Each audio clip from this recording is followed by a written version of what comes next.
13 বছর বয়সের একজন মায়ের 7 মাসের সন্তান থাকা অবস্থায় তার স্বামীকে রেখে স্বামীর বন্ধুর সাথে পরকীয়া করতেন সেই নারী। যে আমার বন্ধুর সাথে কথা বলে ও বাচ্চা নিয়ে চলে যাবো তার কাছে, তো আমার বন্ধু অনেক বুঝাইছে, তো কিন্তু ও বোঝে নাই।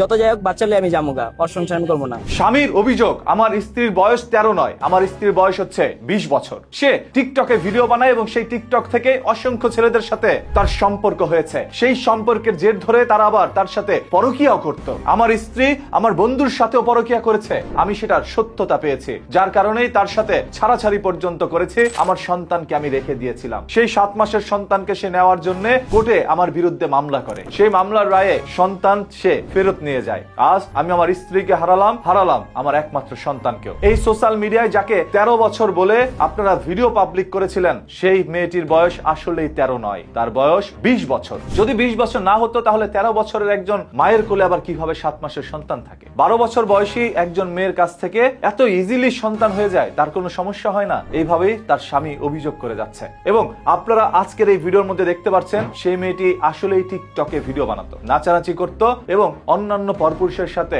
সুসম্পর্ক করেছে। মাঝে মাঝে কারোর সাথে নাকি পরকীয়ার মতো প্রেমেও আকৃষ্ট হয়েছিল এই নারী। আজে বাজে ছেলেদের সাথে কথা বলে, অনেক ছেলেদের সাথে কথা বলে, আমি অনেকবার ফোনিং করছিলাম তাদের। স্বামীর এই সকল অভিযোগগুলো আসার পর থেকে যেন পুরো ঘটনাটাই অন্যদিকে মন নিয়েছে।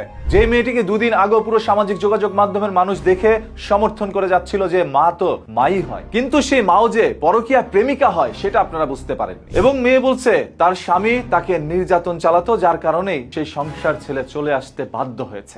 না, সেই ক্ষেত্রে আমার আর যাওয়ার কোনো ইচ্ছা নাই, কারণ ও আমারে অনেক নির্যাতন করে এবং মাইরা ফেলারও চেষ্টা করছে, বালিশ পা দিয়া অনেক কান্নাকাটি করছে ওর কাছে। 13 বছর যদি বয়স হয়ে থাকে বর্তমানে, তাহলে তিনি যখন বিয়ে করেছে তখন তার বয়স ছিল 11 বছর। 11 বছরের একটি মেয়ে ঘর থেকে বেরিয়ে গিয়ে আরেক ছেলেকে বিয়ে করে, তাদের পরিবার তখন কি করে? কোন কাজে এই নাবালক নাবালিকাকে বিয়ে দিল সেটা এখন প্রশ্ন। আপনারা সবাইকে দেখাচ্ছেন, কিন্তু কাজীকে কেন দেখাচ্ছেন না? কাজীকে ধরেন, আরো তথ্য জানতে পারবেন। যেমন স্বামী দেখাচ্ছে আমার স্ত্রীর বয়স 20, এই যে কাগজপত্র আছে, সেই কাগজপত্রগুলো কি আসলে সত্য নাকি সেগুলো ভুয়া ভাবে বানানো হয়েছে, সেই তথ্য জানতে চাই আমরা। আদারওয়াইজ এইখান থেকে ইন্সপায়ার্ড হয়ে, মানে অনুপ্রাণিত হয়ে এখন অন্যান্য ছেলে মেয়েরাও এই অল্প বয়সে বিয়ে করে তাদের জীবন ধ্বংস করবে একজন নবজাতক সন্তানের জীবন, যে বাবা ডাক বলার আগেই বাবাকে ছেড়ে দিতে হবে। বাংলাদেশের আইন অনুযায়ী একজন মেয়ে 7 বছর পর্যন্ত সন্তানের দাবি করতে পারে। পরবর্তীতে সেই সন্তান যখন আবার বলবে আমি আমার মায়ের কাছেই থাকবো, বাবার কাছে যাব না, তখন বাবা তার সন্তানকেও পাবে না।